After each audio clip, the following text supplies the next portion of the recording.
Tai va, štai taip atrodo šis Eifelio bokštas. Kaip ir visur, labai daug žmonių lankytinose vietose. Čia vyko paskutinis Tour de France etapas prieš porą savaičių.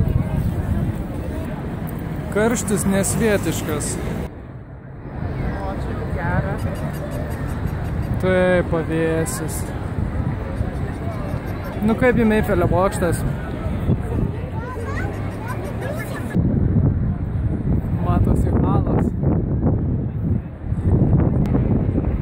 Nu, dabar galvojam, ar lipsim ten ar ne. Kilsim ar ne. Taip. Kyla liftas.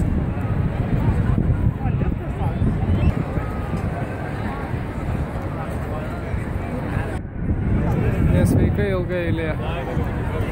Visur patikrinimai prieš įeinant į bokštą. Va, čia matas eilė, eina visur, išsivingioja ten kažkur į kitą aikštės pusę. Štai tai bokštas atrodo iš apačios.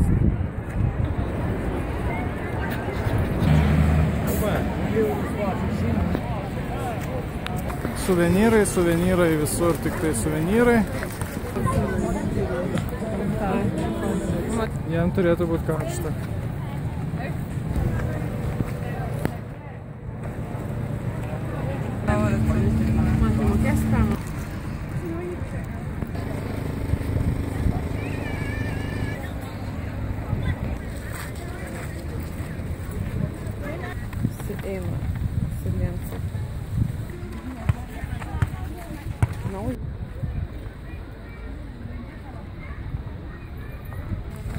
Kažkokia šiuolaikinė skulptūra.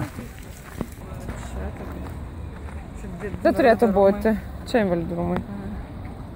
Čia yra École Militaire. Antanas sausas, visai būtų gerai, kad jisai čia dirbtų. Na tai faina, kad šalta. Viso Eifelio bokšte.